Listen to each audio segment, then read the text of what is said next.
Or the Dodgers lose a nail-biter to the Cardinals. St. Louis, all their wins against L.A. this year have been by one run. Sonny Gray just shut them down, and the Dodgers rally fell short in the ninth. Yeah, Tyler Glasnow found it after the first two innings. He was locked in the next five, did a great job cutting the game down to the last few innings. Some bleeders off of Brock Stewart is what really put St. Louis on top, and an amazing catch in right field put it away. And just not enough hits for the Dodgers, only 3. Yeah. And so now you look ahead to tomorrow, game 2 of the series, trying to even things up. Emmett Sheehan will take the ball. You know, he's been a good contributor all year, but when I look at him and what's gone on with this 5-4 road trip and now losing the first game at home, we need him to be a stopper. Hopefully he goes out there and does a nice job. All right, the Dodgers going to try and bounce back tomorrow. We'll see you at the Ravine. And it's the first time, and you've been teammates with Shohei now for a couple seasons, but it was the first time you've gotten a chance to see him pitch. What do you see that we don't? I don't know. I mean, I think it's pretty obvious how good he is. I think just like how smooth he is with his delivery's nice. He's doing the windup this year, which is new, and he's adapted to that really quick. I think the in-between stuff is pretty fascinating. Like, I think pitching itself is such a mind fuck. I don't know if I say fuck, sorry. Yeah, you can. All right, mind fuck. It's such because like when you're up and down, you're always kind of tinkering and trying to find that thing. When you're off, you're like, you have to navigate, like, all right, what is it? Is it a thing I should just stop thinking about? Or should I go look at video? Is it a drill thing I have to figure out? And then you also have to juggle hitting, which is even more like, it's all a mechanical roller coaster type of thing. And so it's like, you have to juggle 2 of those. I'll see him in there doing like pitching stuff, and then to navigate that emotionally on the day you start is a lot, and then having to go hit, and then just, I guess, yeah, like I said, just having to navigate 2 of those. I think what I've noticed is since he started to pitch and hit, I think there's definitely probably more mental energy being expelled throughout the day, but he's still the same normal, happy-go-lucky, always summer camp guy. Like he's a phenomenal. He's pretty like a mental anomaly, the way he can handle all of it. So when he pitched and he gave up the homer to Buxton against the Twins and then went and hit the 2-run homer, was that special for you, like as a baseball fan? Were you sitting there like, this is insane? Yeah, it's crazy because another kind of thing you said, like you're not going to see 3,000 strikeouts. Like I don't know if there's going to be another Shohei. I don't know, but it just seems like, yeah, it's crazy. It's just like in the history of all sports, no one's ever done it. I think Babe Ruth, but I don't know like what extent, But yeah, it's crazy. Like, and it's funny too because he gave the home run. I looked at Kirsch and I was like, he's gonna go 3 for 4 now. And then like he goes and hits the first home run, and we just look at each other like, of course, It's just like it's like expected now. So it's interesting. You guys, as we speak, lead the division, but it has not been a good stretch for this team at all. Have you guys had any clubhouse meetings, or because you guys are so decorated and there's so many world champions and future Hall of Famers and all-stars on this roster, you just say, well, it's a long season, we let it play out? Yeah, it's more that. I just think like we are very close as a team and talk a lot, and like a lot of dugout banter, and like we do those post-game meetings when we win, and like we're on the flights like always together, like hanging out, and so it's like the conversations happen organically. Like I don't necessarily think a team meeting is always the most like organic place to, you know what I mean? It's like you talk about what you need to talk about in like it just comes up. And I think too, we know that every year when you're on a baseball team, you have a rut. It's just to what extent and how long the rut lasts. And there's a lot of like, I think in 2017 they had like an 11-game losing streak, went to the World Series. It's just not really something I think we're sweating on too hard. And it's obvious, just like you'll have ups and downs, like pitching will be good, hitting will be bad, you know what I mean? It's just right now, like all the cylinders are not firing, but it's like, it's not going to last super long. You just go, this is baseball, let's keep going. So you say that a lot of this is organic discussion with this team. Is that not usual I don't know. Baseball? I think because this team's been together so long, it's maybe not. And I think the way that baseball is, especially from where I came from, like a small market, it is, but I think when you've been with people for so many years, like guys on this team have been here for a long time to where like you kind of know, you operate as normal.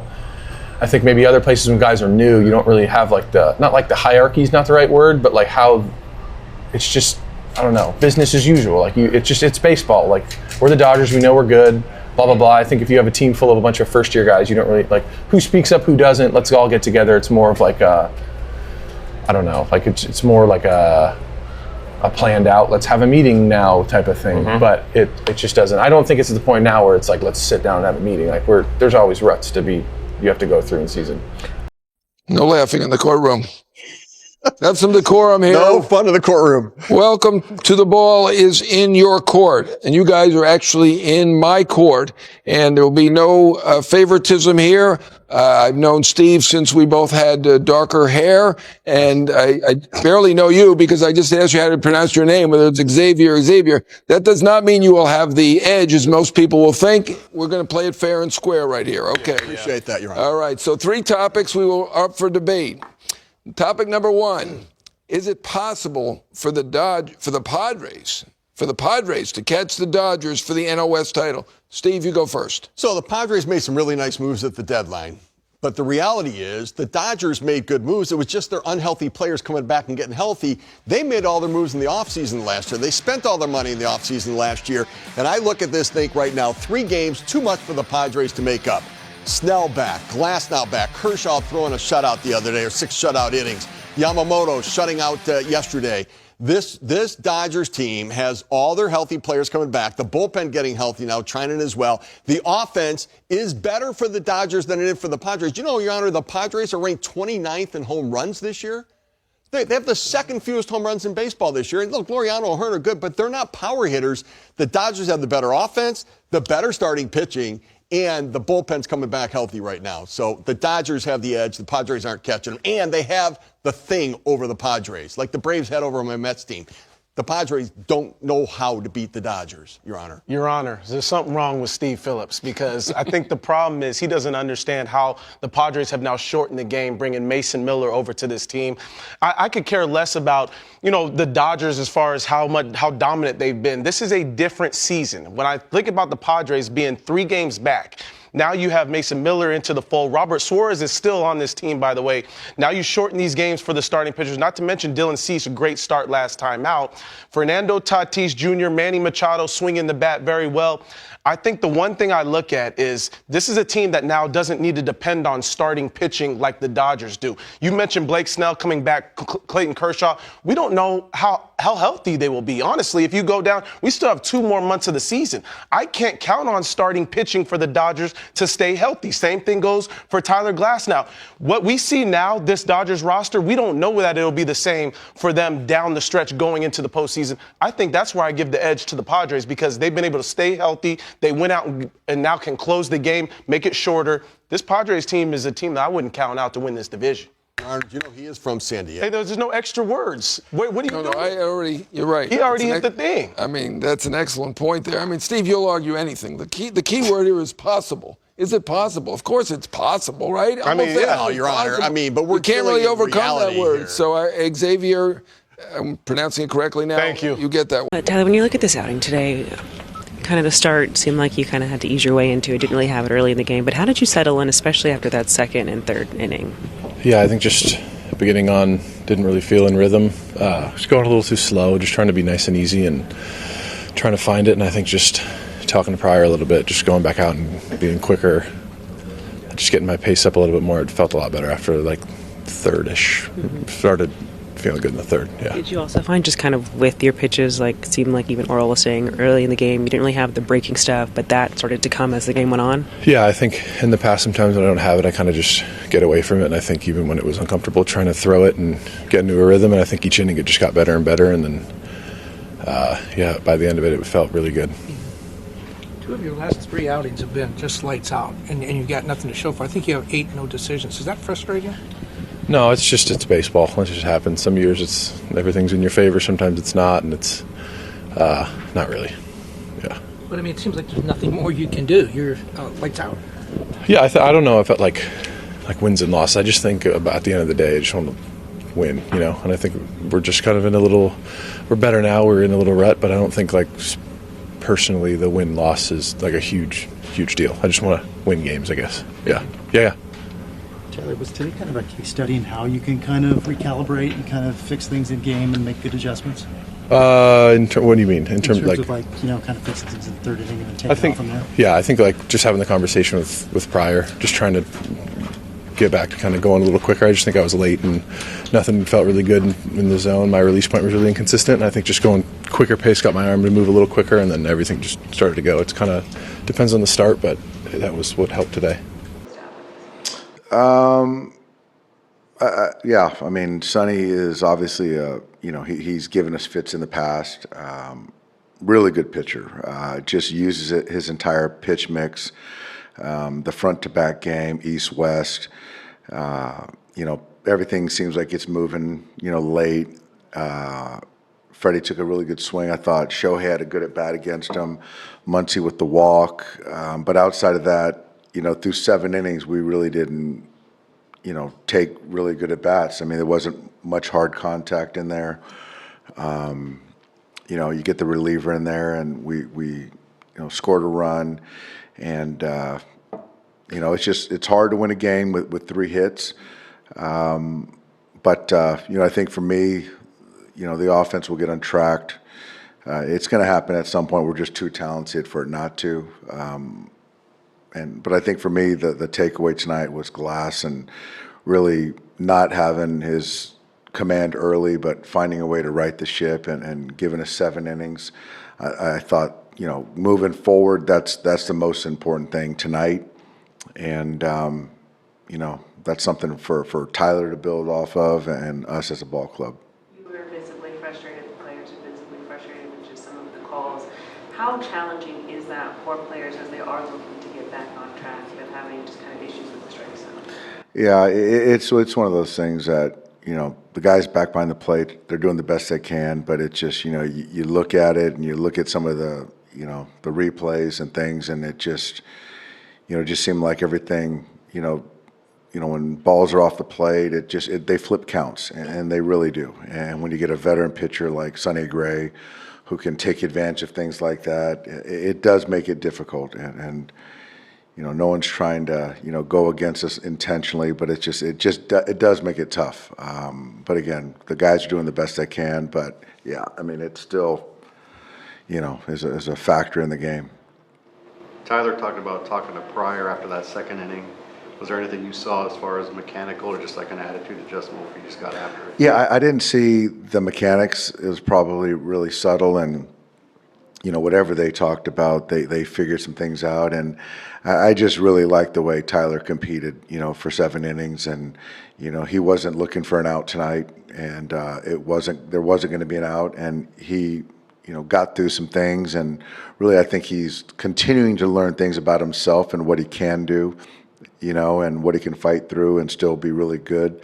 But yeah, Mark's doing a great job with our entire pitching staff. The crowd really seemed to be willing Mookie to do big things tonight. How heartening was that, and conversely, how frustrating was that Nootbaar play? Yeah, you could hear it. They're trying to will some good things to happen for Mookie and support him, show their support, which is great. I'm sure he heard it and felt it and wants to, perform for the fans. And that was really, really, really cool to hear. Nootbaar just, I don't know the out probability on that one, but he went a long way to make that play. And, they get a jam shot to go ahead, and, they make a great play against us, and we don't get that flair. But yeah, you got to give credit to those guys. Nootbaar made a heck of a play. How meaningful was this start for Tyler to seemingly be going south early to redirect it and go north the rest of the way? What's that? How meaningful was it for him to turn it from south to north? It's very meaningful, and I think our goal is hasn't changed. It's to win the World Series, and we're going to do that this year with starting pitching, and he's going to be a big part of it. So to be able to have some outings where the cramps surface and and can't finish, and to be able to right the ship and grow, like I said, I think is something that's going to really help us propel us through the postseason. And it's not going to be linear. It's not going to be easy. There's going to be things that you can't control, and he's finding a way to weather those things and continue to move forward. So for me, that's kind of the silver lining for tonight, and really, really impressed with Tyler. With Stewart, you're clearly, you mentioned you're using in leverage situations. This doesn't change any of that. He he did pitch fairly well. The balls were not hard hit on him. Yeah, no, I mean, it was, the flare, the two-strike flare from Contreras, good piece of hitting. Nootbaar gets a changeup and kind of C&I up the middle, first to third, does the hard part, gets the pop up, the punch, and then, falls behind, then he hits a cutter, backup cutter, and it flares it. So that's baseball. But yeah, Brock threw the baseball wall. There's been a month, maybe more, what's wrong with the team, but the record shows you're one of the best teams in baseball. How hard is it to, or maybe easy to put that in perspective and kind of remember that we're okay? It's a fact as far as the win-loss, but I think that when you're in it, you're still trying to find ways to make us better, and I think that for us offensively, just being able to build innings and take good at bats. I think that's something that we're all trying to strive for right now. But I think the defense, the pitching, the run prevention side of things has been really solid. And like I said, you look at the lineup. I look at the lineup every day, and I feel really good about putting some runs on the board. And we just got to go out there and do it. But yeah, that's the next part. But it's going to happen. Worried about righty lefty with him as much as he's going to make contact. He's done a really nice job of that. He puts the ball in play, and that's what you need in that situation. So we take our shot, and he's come through often, but really good at bat there. I mean, Wilson being able to get on, Hampson pitch runs, goes first to third, and being able to take your shot with Pozo, just a solid at bat. Might not even matter, but that catch by Nootbaar. No, that did matter. I mean, that's a big play there. If not for Pozo as well. Yeah, no, I hear you. But for him to come in and make that grab at that part of the game was huge. Yeah. Only Pozo's a guy you didn't sign until late in spring training. He didn't get his shot in the big leagues until the catcher went down. Now he's got 3 game-winning RBIs this season. How good of a story is that? That's a really good story, man, and we're proud of him because you bring him up in order to take a look at him late in spring just to be able to see what kind of depth you have, and he showed really well. But his attitude and overall demeanor and how he approaches the game, man, you just want that guy in the clubhouse because of the way he goes about it. And he's played well. So he's been able to stick up here with us for a lot of reasons, but his ability to you pick your spot with him and him do what he did tonight is a big part of it. I think Sonny had 8 strikeouts, 6 on the sweeper. How effective was that pitch? Very effective, but he was landing the fastball at a super high rate, and then he was able to play with everything else the way he wanted. Not a whole lot of hard contact outside of the homer. He did a really nice job tonight. Yeah. I'm sure this is a lane that you thought about well in advance, but for JoJo in the 9th, those 3 hitters to be Shohei, Freddie Freeman. What did you see from JoJo in his second season? Yeah, that's when a lefty closer feels good because, I mean, you got 2 really good hitters from the left side in Freeman and Ohtani. He did a nice job of navigating all those guys and then being able not to give in to Smith there, knowing that Muncie's on deck and you take your shot there to end the game. So I like the way he approached all of it. Yeah.